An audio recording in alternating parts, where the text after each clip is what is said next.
안녕하세요. 반갑습니다. 오늘 2025년 마지막 주인데 우리 모두에게 감격스러운 감사의 시간이지만 저희 부부에게는 특별히 더 그런 것 같아요. 왜냐하면 2020년 12월 초에 여러분들의 그 기도 속에 저희가 니카라과로 떠났고 정말 세월이 빨라요. 5년의 첫 텀을 마치고 다른 일이지만 잠깐 이렇게 들어오게 됐습니다. 그래서 이제 저희가 내년에는 첫 텀을 마쳤기 때문에 안식년으로 또 잠깐 들어오게 되는 일이 있을 텐데 아무튼 이 지난 시간을 보면은 너무 세월이 빠른 것 같아요. 여러 가지 생각들이 많이 스쳐 지나갑니다. 그 중에 하나 보면은 다 기억하시겠지만 정말로 코비드로 힘든 시간들이었어요. 그때 우리 목양 식구들이 정말 정성과 사랑을 다해서 기도로 저희를 파송해 주셨는데 사실 그때 현실은 그렇게 저희들한테 쉽진 않았습니다. 후원자도 제대로 찾지 못한 상황 속에서 그냥 갔어요. 근데 하나님은 신실하셨고 실수하지 않으셨고 그래서 저희의 필요뿐만 아니라 200명, 5명의 교사와 함께 200명의 아이들을 매주 돌보는데 조금도 부족함이 없도록 시마다 때마다 기적의 손길을 통해서 모든 필요를 공급하셨어요. 그러니까 여러분들이 지금 저를 쳐다보고 계신데 이게 보통 일이 아니에요. 왜냐하면 그 5년 동안 기적의 현장 속에서 하나님의 기적을 보면서 있었던 사람을 보고 있는 거예요. 기적을 보고 계신 겁니다. 기적을. 그 니카라과에 도착한 지 얼마 안 됐을 때 아침에 말씀을 묵상하는 가운데 하나님께서 너무 강하게 깨달음을 하나님의 음성이죠. 주셨어요. 그게 뭐냐면 내가 거룩하니 너도 거룩하라. 그러면 네가 그렇게 깨끗한 그릇이 되면 내가 기뻐하는 이 선교를 통해서 너의 그릇을 채우겠다. 정말 하나님은 그 약속대로 5년 동안 끊임없는 공급하심의 기적을 체험하게 하셨습니다. 너무 할 얘기가 많지만 그런 거 다 이제 이 정도로만 하고요. 오늘 주시는 말씀을 나누도록 하겠습니다.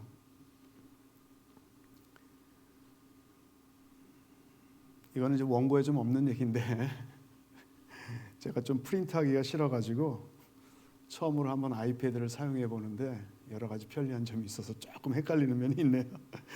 어쨌든 오늘 본문에 기록된 말씀을 보면요, 사람들이 침상에 누운 중풍병자를 예수님께 데리고 옵니다. 그들이 중풍병자를 예수님께 데려온 목적은 중풍병자나 그를 침상에 이렇게 해서 뉘어서 데리고 온 사람들이나 딱 한 가지예요. 예수님께서 이 환자를, 이 사람을 고통 가운데서 건져내실 것을, 치료해 주실 것을 바라고 믿었기 때문입니다.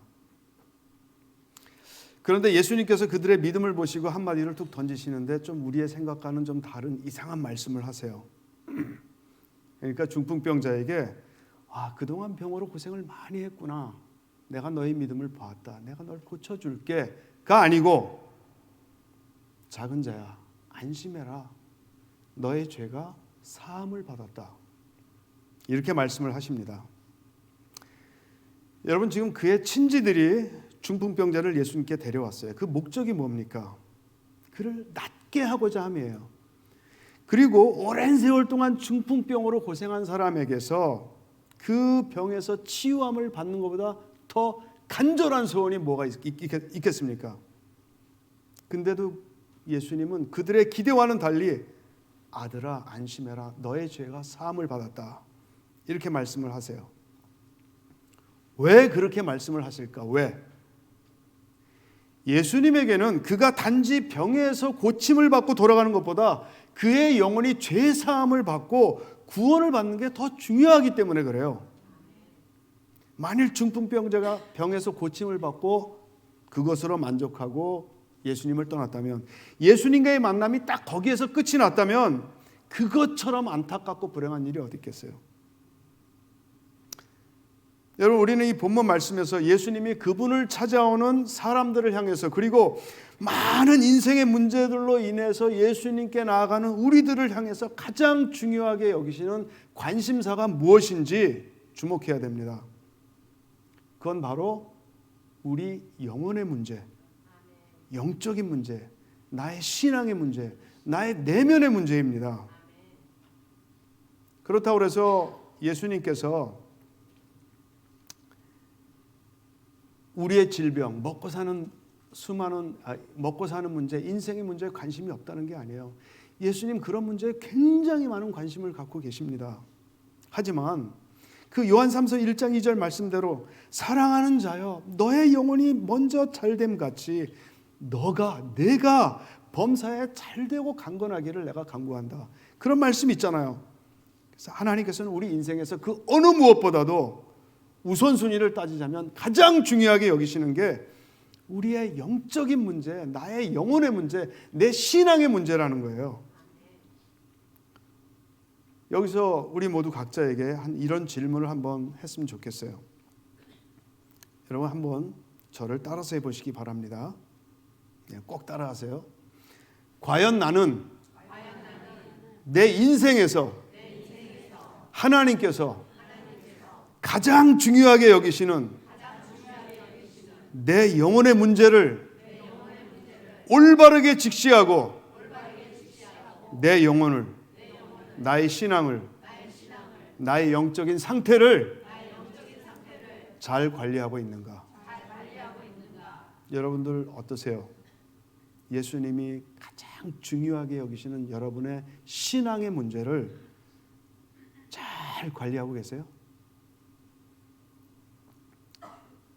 여기에 대해서 우리가 좀 더 생각해 보기 위해서 제가 한 비유를 소개합니다.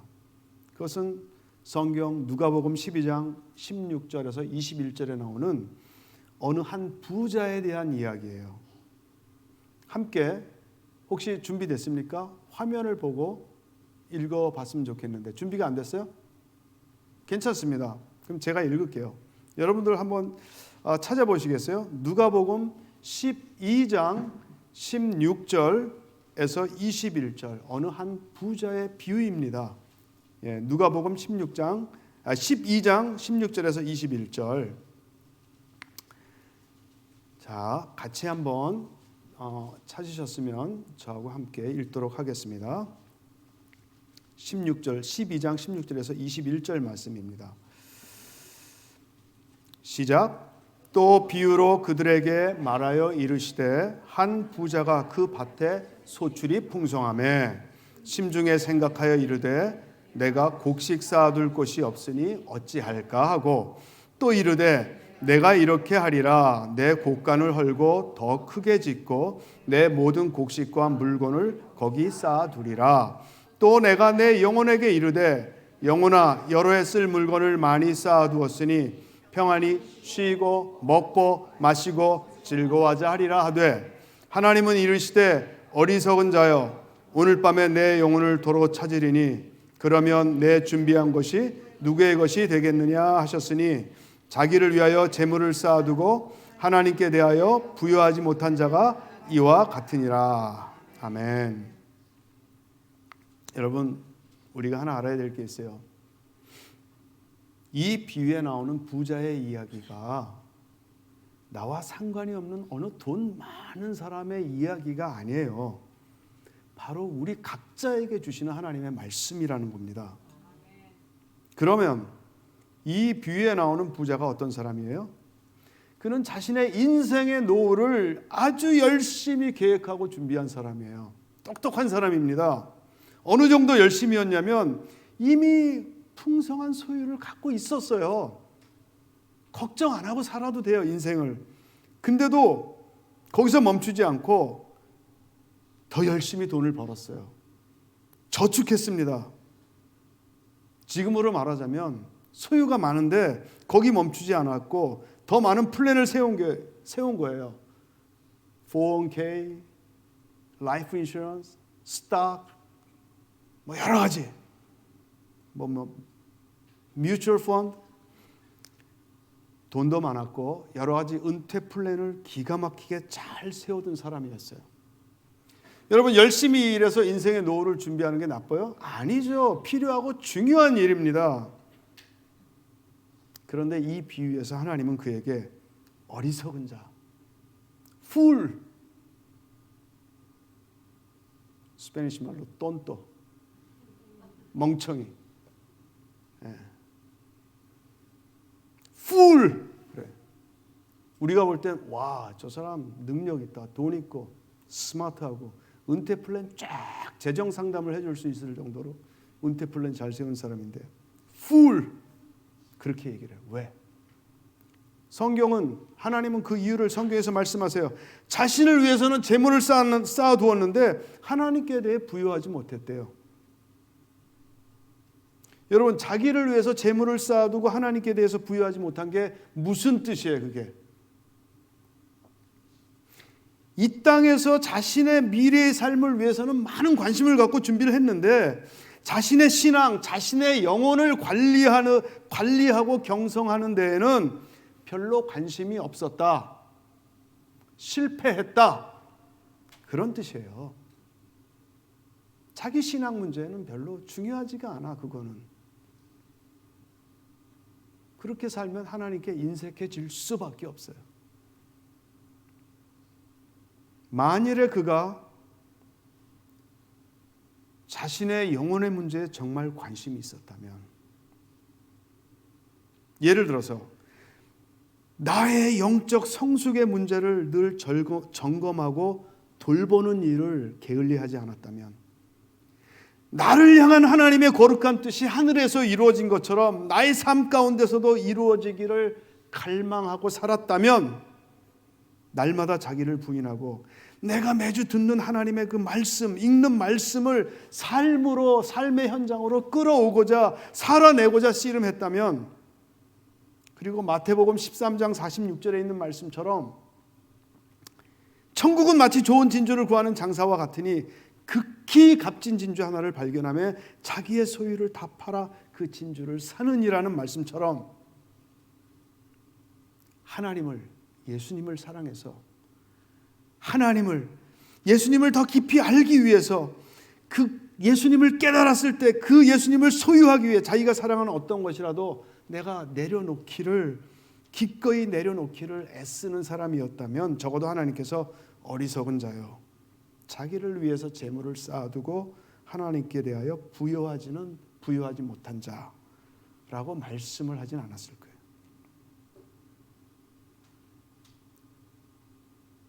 여러분, 노후 준비하는 게 나쁜 게 아니에요. 우리가 어디에 최고의 그 밸류를 두냐.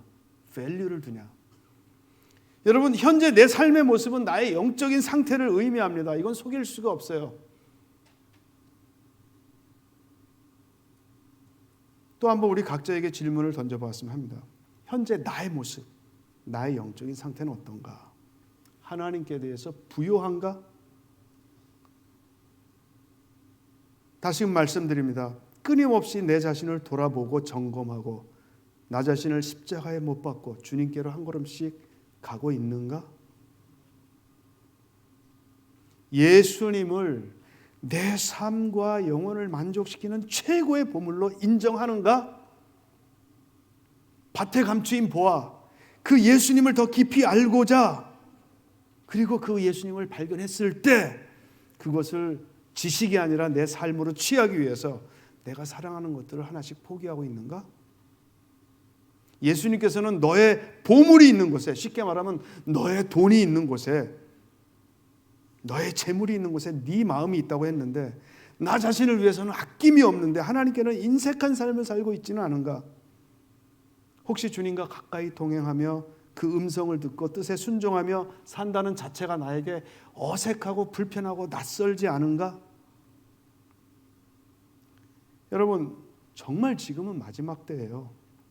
영적으로 깨어서 우리의 영혼을 잘 관리하고 준비하고 그래야 되는 시대입니다. 저는 이 시간에 우리들이 영적으로 칠흑같이 어두워져가는 이 시대에 우리의 영혼을 잘 관리하며 주님 앞에서 깨어있기 위해서 한 가지를 권면드립니다. 어려운 말 아니에요. 바로 예수님께 집중해야 된다는, 예수님께. 마치 돋보기를 통해서 햇빛을 한 초점으로 모으면 종이에 불이 붙고 확 타는 것처럼 우리의 시선을 그렇게 예수님께로 집중해야 됩니다. 성경은 곳곳에서 끊임없이 반복해서 우리의 모든 것을, 생각과 마음을 예수님께 집중하라고 얘기해요. 예를 들어서 마태복음 12장 30절에 하나님 우리에게 너의 마음을 다하고 목숨을 다하고, 목숨을 다하는 게 뭐예요? 네 생명 바치라는 거예요. 뜻을 다하고 힘을 다해서, 정성을 다해서 주 너의 하나님을 사랑해라, 이렇게 말씀하세요. 여러분, 마음과 목숨과 뜻과 힘과 정성을 다해 하나님을 사랑하라고 하시는데 예수님께 집중해야 되는 이유가 뭡니까 하고 우리가 물을 수가 있어요? 더 이상 설명이 필요 없는 거죠. 무엇보다도 먼저 그 나라와 그 의를 구하라고 하는데 왜 예수님께 집중해야 되는가? 우리가 물을 수가 없죠. 무슨 설명이 필요합니까? 여러분, 시편에서 시편 1편에 1절 2절에 이런 말씀이 있어요. 너무나 유명한 말씀인데 복 있는 사람은 오직 여호와의 율법을 즐거워해서 그의 율법을 주야로 묵상한다. 여러분들도 그렇게 하시겠지만 저도 아침에 늘 기도와 말씀 묵상의 시간을 갖습니다. 그래서 그 시간을 통해서 내 영혼의 시선을 주님께로 항상 이렇게 조율을 해요. 근데 시편 1편 2절 말씀 보니까 아침 묵상만으로 안 된대요. 밤에도 묵상하래. 왜 그럴까? 가만히 생각해 보니까 우리가 아침에 하나님의 말씀을 묵상하고 기도를 해갖고 우리의 시선을 주님께 조율을 했어요. 그리고 하루를 시작합니다. 근데 하루를 살고 나면 저녁 때 일과를 마쳤을 때 우리는 이 세상 속에서 여러 가지 사건들을 통해서 알게 모르게 수많은 영향을 받게 됩니다. 그로 인해서 다시 우리 주님을 향한 그 시선이 흐트러지기 시작해요. 그리고 우리 생각과 마음속에서 세상에 심어놓은 것들이 자라기 시작합니다. 안 좋은 것들이. 그래서 밤에도 다시 한번 씻어내고 cut, uproot, 뽑아내고 그렇게 해야 되는 거예요. 하나님 이걸 아셨기 때문에 아침만 말고 주야로 여호와의 율법을 묵상해라. 이 말씀이 주님께 집중하라는 뜻이 아니고 뭘까요? 근데 여러분, 저녁에 성경이 손에 잡힙니까? 솔직하게 안 잡히죠. 몸도 피곤하고 가장 쉽게 소파에 누워서 잡히는 게 뭡니까? 안 갖고 올라왔는데 폰. 특히 젊은 분들 폰이잖아요. 폰. 우리가 그만큼 훈련이 안 돼 있는 거예요. 여러분, 하나님께서 우리에게 예수님에게 집중하라고 말씀하신 이유는 딴 게 아니에요. 바로 저와 여러분을 위해서 그러는 거예요. 예수님께 시선을 두지 못하도록 엄청나게 미혹이 넘쳐나는 이 시대에 우리들이 주님의 신부로 준비되기 위함입니다. 여러분 기억하세요. 예수님의 말씀을 우리는 너무, 저를 포함해서 너무 가볍게 여겨요. 예수님께서 천국 우리 목양교회 얼마나 천국을 강조합니까?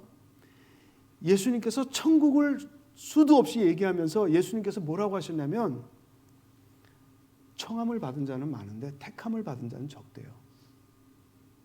여러분, 택함에 들어가야 우리가 천국 갑니다. 근데 청함을 받은 사람은 많은데 우리 목양 식구들은 안 그러겠지만 택함을 받은 자가 적대요. 근데 저는 이 말씀을 굉장히 심각하게 여깁니다. 저는 어떤 신학적인 논쟁을 하려고 하는 게 아니에요. 신학적인 어떤 교리를 얘기하려고 하는 게 아니에요. 어떨 땐 그런 생각이 나요. 내 솔직한 심정인데 난 천국만 들어가면 돼. 내 목표는 딱 그거야. 왜냐하면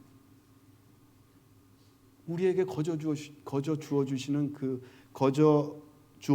구원의 은혜가 너무너무 고귀하고 그 뒤에는 너무너무 귀한 거룩한 그 책임들이 우리에게 따르기 때문에 그래요. 여러분, 마태복음 25장에 열처녀의 비유가 기록되어 있어요. 다 아시겠지만 우리 수도 없이 얘기 들었죠. 열처녀는 지금으로 말하면 저와 여러분들이에요. 그리스도인이라 칭함을 받는 모든 사람들입니다. 그들은 신랑 되신 예수께서 다시 오실 걸 알았어요. 그래서 등을 준비했습니다. 모두가 겉으로는 완전한 그리스도인의 모습을 갖추고 있었어요. 근데 5처녀는 등에 기름을 준비하지 못했고, 그래서 신앙생활의 종착점이 비극으로 끝났어요. 5처녀는 등에 기름을 준비해서 예수님을 맞이할 수 있었습니다. 제가 이 10처녀에 비해서 말씀드리고 싶은 게 2가지가 있는데, 잘 들어보세요. 먼저 도대체 기름이 무엇이기에 기름을 준비하지 못한 5처녀는 예수님을 맞이할 수 없었을까? 아주 쉬운 질문입니다. 그래서 질문 드립니다. 기름이 뭐죠?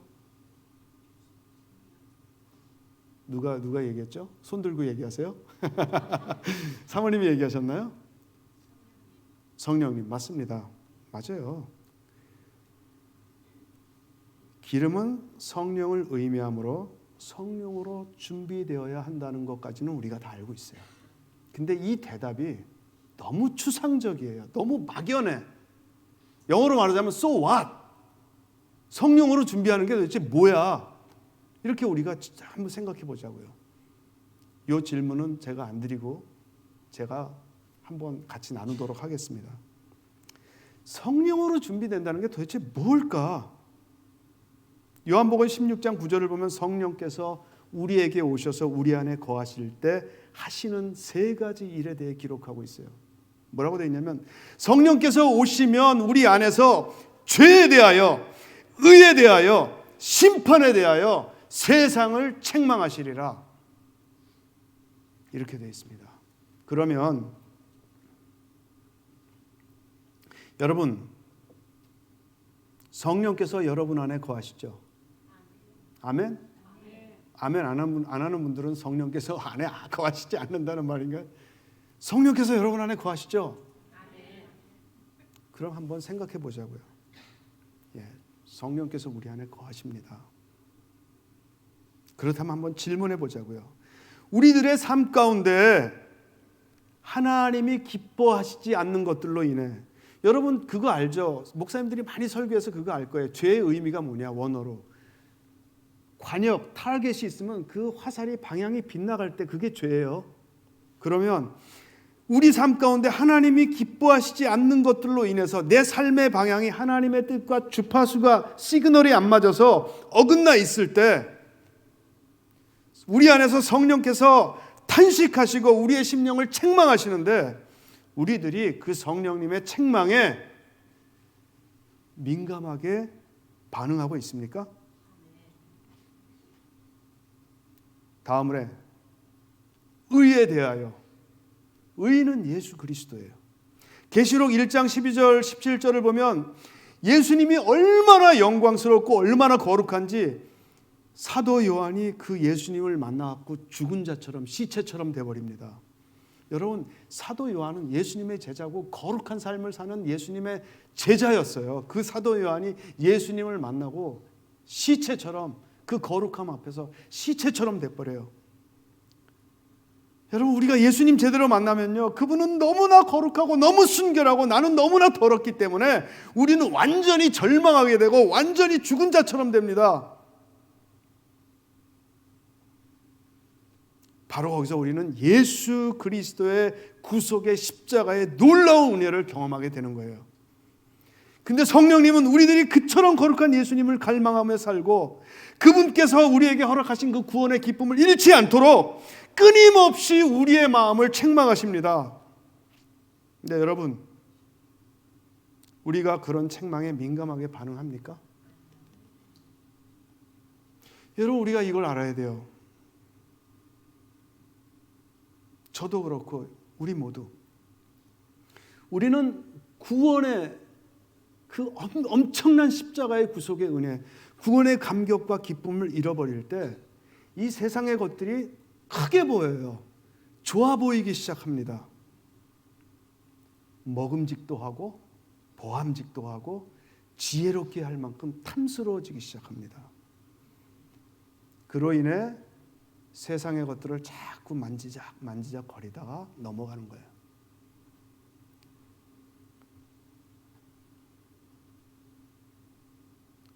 여러분, 다윗이 왜 범죄했을까? 여러 가지 해석을 할 수 있죠. 그러나 다윗이 시편 51편의 그 회개의 기도를 보면 한 가지 이유를 발견할 수 있어요. 여러 가지 중에 구원의 기쁨을 잃어버렸어요. 그러니까 다른 게 커 보이기 시작하는 거예요. 만지기 시작하는 거예요. 그러다가 덥석. 그래서 다윗이 회개할 때 여러 가지 고백하잖아요. 하나님 우슬초로 나를 정결하게 하시고 내 안에 정직한 영을 새롭게 하시고, 그러면서 무슨 얘기를 합니까? 하나님 내 안에 구원의 기쁨을 회복시켜 주세요. 첫사랑, 구원의 감격과 첫사랑을 잃어버린 우리들한테 지금 성령께서 탄식하고 계세요. 근데 그 탄식에 민감하게 반응하십니까? 죄 심판에 대하여 장차 이 세상은 하나님의 진노하심으로 상상할 수 없는, 돌이킬 수 없는 엄중한 심판을 받을 것입니다. 그 시기는 다가오고 있어요. 때는 모르지만 우리 눈에 보이고 있어요. 우리는 이 세대 아니면 적어도 우리 자녀 세대에 이루어질 이 엄중한 심판에 대하여 성령께서 주시는 거룩한 두려움을 갖고 하나님을 경외하며 내가 준비할 뿐 아니라 자녀들을 준비시키고 계세요? 아니면 우리는 그냥 자녀들이 좋은 대학에 가고 좋은 잡을 갖고 그런 거에 그냥 올인하고 있지 않습니까?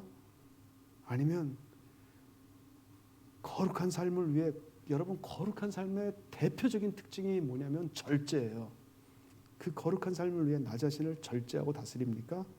이걸 위해서 성령께서 계속 우리를 책망하시는데 여러분 거기에 반응하세요? 그렇다면 저와 여러분은 등에 기름을 준비한 사람이에요. 깨어서 내 자신의 영혼을 관리하는 사람입니다. 그렇다면 이제 그런 죄에 대해서, 의에 대해서, 세상에 대해서 세상을 책망하고 계신데 그 세상이 우리잖아요. 뭘 아무것도 모르고 살아. 그러니까 등은 있는데 기름이 없는 거예요. 그러니까 비극으로 끝나는 거예요. 여러분 마태복음 25장 6절 그 열처녀 비유를 쭉 읽어보면 신랑 되신 예수님은 밤중에 오십니다. 이 말은요, 잠 안 자고 예수님 기다리지 말라는 얘기가 아니에요. 이 뜻은 이 세상의 문명은 엄청나게 발달하는데 영적으로는 칠흑같이 어두운 시대에 예수님께서 오신다는 말씀이에요. 그리고 마태복음 25장 5절을 보면 그때 기름을 준비하지 못한 처녀는 말할 것도 없고 기름을 준비한 슬기로운 다섯 처녀들까지도, 깨어있는 성도들까지도 다 졸며 잠이 들었다. 여러분 이 의미는 깨어있는 그리스도인들이 예수님 기다리다가 늦게 오시니까 육신적으로 피곤해서 졸다가 잠이 들었단 말이 아니에요. 이 말씀은요, 등에 기름을 준비한 깨어있는 그리스도인들조차도 영적인 잠에 빠져갖고 아예 잠이 들 정도로 이 마지막 때는 크고 강력한 미혹이 있을 거라는 거예요. 그럼 그 미혹은 뭘까? 물론 계시록을 보면, 성경을 보면 이 마지막 때 강력한 적그리스도의 미혹이 있을 겁니다. 그러나 그거는 우리 눈에 보여요. 저는 이 시간에 조금 다른 관점에서 말씀드립니다. 왜냐하면 말씀이 그렇기 때문에. 말씀에 뭐라고 그랬어요? 다 졸다가 잠이 들었다. 잠이 들었어요. 조는 게 아니라 잠이 들었다니까요. 누구까지? 깨어있는 그리스도인까지. 이 말씀에 근거해서 생각할 때 슬기로운 다섯 처녀까지 잠들게 한 미혹은 우리가 가볍게 여기는 건데 굉장히 파워풀한 거예요. 여러분 우리가 예배 시간에 왜 졸죠? 여러 가지 이유 있죠. 그런데 중요한 건 말씀에 집중하지 못할 때 졸음이 옵니다. 왜 말씀에 집중하지 못합니까? 우리의 생각 속에 심겨진 세상의 염려, 세상을 사랑하는, 세상과 연결된 잡다한 것들이 우리의 집중을 방해하기 때문에 그런 거예요. 그러니까 말씀을 들어도 들리질 않는 거예요. 그러니까 졸다가 자는 거예요. 여러분 마태복음 13장의 씨 뿌리는 비유를 보면은 세상의 염려와 재물의 유혹이 우리가 들은 말씀이, 그 말씀이 예수님이잖아요. 그 말씀이 우리의 삶 속에서 결실을 맺지 못하도록 방해를 합니다. 치명적인 방해를 해요. 한마디로 세상의 염려와 재물의 유혹이 말씀 대신 예수님에 대한 우리의 집중을 치명적으로 방해합니다. 그런데 여기서 염려라는 이 단어를 헬라어 사전을 보면은 어떤 뜻이 있냐면 참 놀라운 의미가 나와요. 갈래갈래 찢어지고 나뉘어진다, 이런 뜻이 있어요. 이 단어의 뜻대로 지금 이 시대는 예수님께 집중하지 못하도록 우리의 관심과 시선을 수갈래로 나뉘어 놓는 것들이 엄청나게 넘쳐나는 시대입니다. 이런 것들은 작아 보이는데 영향력이 매우 강력해요. 뭐 예를 들어서 SNS 같은 거, 소셜 네트워킹 서비스, 뭐 소셜 미디어, 뭐 페이스북, 인스타그램, 뭐 틱톡, 뭐 유튜브, 넷플릭스. 전화기가 있으면 전화기 화면에 하나의 애플리케이션이에요. 아무것도 아니에요. 근데 그게 우리의 삶을 통째로 지배하고 있다니까요.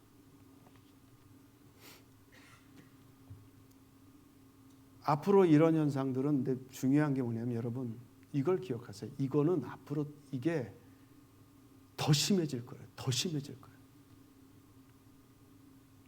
이제 AI까지 나왔잖아요. 사람들이 정신을 못 차릴 거예요. 여러분 재물의 유혹도 마찬가지예요. 이 재물이란 것을 헬라어 사전을 찾아보면 여러 가지 의미가 나와요.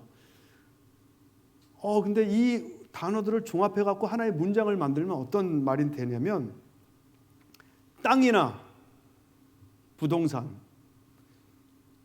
돈이나 집이나 자동차나 보석류나 옷이나 그게 무엇든지 세상에 아주 그 값어치가 많이 나가는 거, 아주 비싼 거, 이런 거를 풍성하게 소유하는 거예요. 이 재물이. 그 다음에 그 뒤에 이어지는 단어는 유혹입니다. 유혹은 원어를 보면 그 단어 자체도 우리 한국말로도 이해할 수 있지만 속인다는 뜻이 있어요. 속인다. 그럼 어떻게 돼요, 말이? 이 세상은, 사탄은 매우 값어치가 나가는 매우 비싼, 값비싼 물질적인 것들을 풍성하게 소유하는 것에 대한 유혹을 통해서 채울 수 없는 우리의 욕심을 자극하며 주님을 향한 우리의 시선을 분산시키고 잘못된 방향으로 나아가도록 끊임없이 우리를 속인다. 근데 성경은 앞으로 이런 것들이 엄청나게 증대되어서 결국에는 기름을 준비한 성도들까지도 잠들게 된다. 그러니까 이게 기름을 준비한 5처녀가 예수님을 신랑을 맞이하는 게 이게 100% 은혜예요, 은혜. 기름을 준비한 사람들은 뭐 말할 수가, 이거는 어떻게 끝난 거니까 말할 수가 없는데 기름을 준비한 처녀까지 잠이 들잖아요. 근데 깨우잖아요.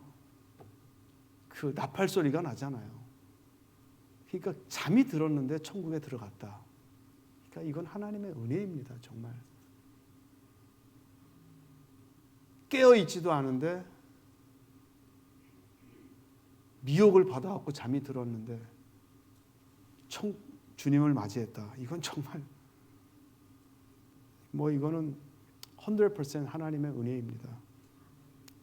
여러분, 제가 2025년 새해를 맞이할 때, 지금 2025년 이제 오늘 마지막 주예요. 하나님께서 저한테 개인적으로 딱 감동을 주셨어요. 딱 한 단어, 집중. 포커스. 뭐에 집중합니까? 예수님께 집중해. 딴 거에 집중하면 안 되죠. 여러분 선교제에 와보신 분들 있지만 뭐 끌릴 만한 게 아무것도 없어요. 밖에 나가면 쓰레기 천지죠. 센터 안은 깨끗하지만 마음을 붙일래도 붙일 만한 것들이 없는 곳이에요. 이 미국하고 비교하면 정말 기가 막힐 정도로 마음을 붙일 만한 환경이 아무것도 없습니다. 거기서 자동적으로 집중이 안 되겠어요? 아니에요. 항상 그 적은 내 안에 있습니다. 내 마음속에. 집중! 그래서 1년 동안 제 자신의 삶 속에서 예수님께 집중하기 위해 씨름했어요. 근데 해보니까 이게 간단하지가 않아요. 근데 저는 계속 할 겁니다. 왜냐? 나의 영적으로 사활이 걸린 문제. 이건 죽고 사는 문제, 저한테는. 여러분, 히브리서 12장 4절에 너희가 죄와 싸우되 아직 피 흘리기까지는 대항하지 아니하고 라는 말씀이 있어요. 이걸 거꾸로 얘기하면 우리는 나의 시선을 끊임없이 성령께서 내 안에 책망하시는 책망을 듣지 못하도록 하는, 나의 시선을 주님께로부터 딴 데로 흩어지게 하는 것들, 나뉘게 하는 것들과 치열하게 싸워야 되네. 치열하게. 가벼운 싸움이 아니기 때문에. 그리고 제일 중요한 건 그 싸움의 뒤에는 어둠의 세상 주관자들과 악한 영들이 우리를 끌어당기기 때문에. 예. 절대 이 싸움은 우리의 힘으로는 안 됩니다. 예. 여러분, 말씀을 마무리합니다. 다 알아요. 자기가 조금 지각이 있는, 영적으로 지각이 있는 분들은. 우리 모두 우리의 생각과 마음을 예수님으로부터 멀어지게 하는 것들, 주님에 대한 사랑과 집중을 흐트러지게 하는 것들, 영어로 말하면 distraction, 에스파뇰로 말하면 distraído, 이런 것들과 우리가 싸워서 이기면서 주님께 집중하고 우리 영혼을 관리해야 돼요. 주님의 신부로 준비되어야 됩니다. 청함을 받은 자는 많은데 택함을 받은 자는 적다고 하셨어요. 이거 농담이 아닙니다. 가볍게 받아들이면 안 돼요. 저와 여러분들은 그 택함에 속해야 됩니다. 그래서 우리 모두 잘 준비되기를 주님의 이름으로 축원드립니다. 기도하겠습니다. 하나님, 감사합니다. 성령께서 주신 말씀 감사합니다. 하나님, 우리 안에 성령께서 계십니다. 그런데 그 성령께서 탄식하고 계십니다. 그리고 우리의 심령을 예수님이 문 밖에 서서 두드리듯이 두드리고 책망하듯이 두드리고 계십니다. 네, 하나님, 우리 안에 있는 수없이 나누어지는 것들, 갈래갈래 주님께로 향하지 못하고 나뉘는 것들이 우리를 주님으로부터 멀어지게 하고 있습니다. 재물의 유혹들이 우리를 주님으로부터 끊임없이 멀어지게 하고 있습니다. 하나님, 우리를 도와주세요. 우리의 연약함을 도와주세요. 나의 힘으로 할 수 없지만 주님 원하시면 가능합니다. 우리를 도와주세요. 예수님의 이름으로 기도합니다.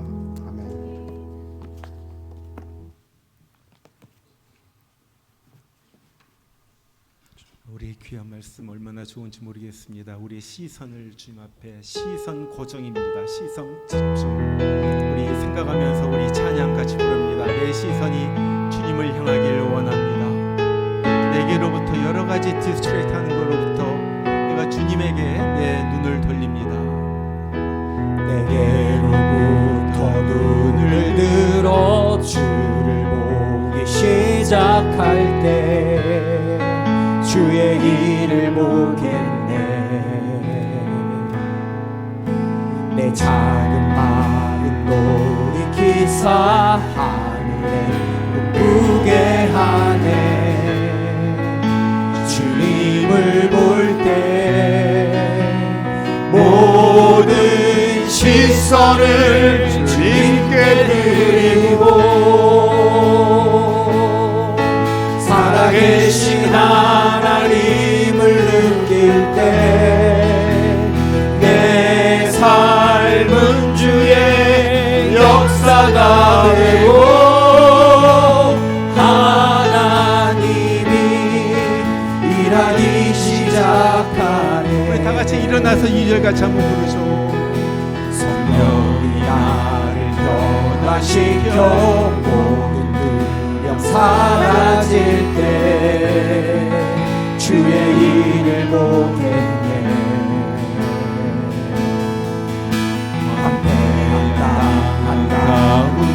가운데서 주의 마음을 알게 되니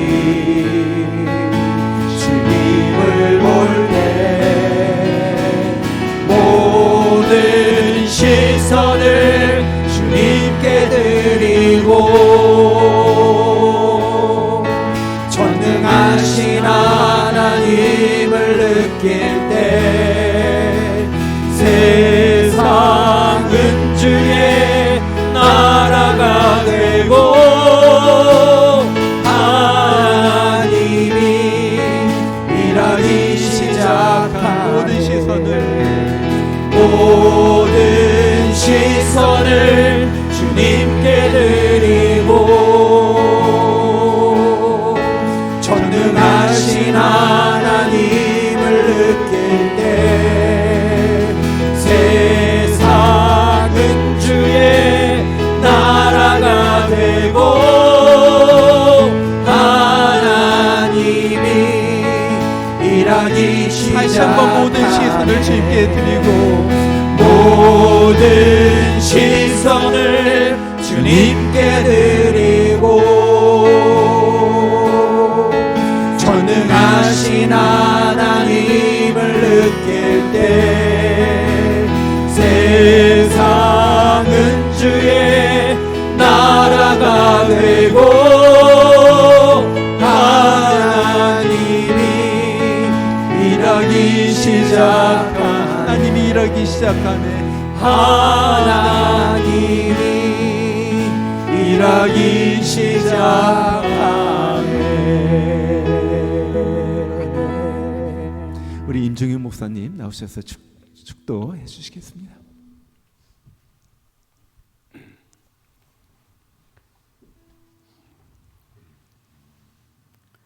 지금은 이 땅에 오셔서 그분 안에 두신 그 하나님의 뜻을 온전히 완수하시고자 100% 그 하나님의 보내신 뜻에 집중하며 그 뜻을 이루기 위해 마지막 십자가에 달리기까지 순종하심으로 그 뜻을 이루신 그 예수 그리스도의 은혜와 이 땅에서 잃어버린 자 되었던 우리들을 하나님의 가슴에 다시금 되찾는 그 일을 최고의 보화로 여기시고 당신께서 가장 사랑하시는 그 독생자를 아끼지 아니하시고 우리를 위해 내어주신 그 하나님의 사랑과 끊임없이 육신처럼 살아가는 세상처럼 살아가는 우리의 심령 속에서 우리의 구원의 감격과 첫사랑을 회복시킬 수 있도록 우리가 바른 길을 걸어갈 수 있도록 우리 안에서 죄에 대해 의에 대해 심판에 대하여 끊임없이 우리를 두드리고 책망하시는 그 성령님의 간절한 두드리심이 우리 목양교회 위에 우리 각 사람 이 자리에 참석한 우리 성도들의 영혼과 심령 위에 우리의 자녀들 영혼 위에 지금부터 영원토록 함께 하시기를 간절히 축원하옵나이다.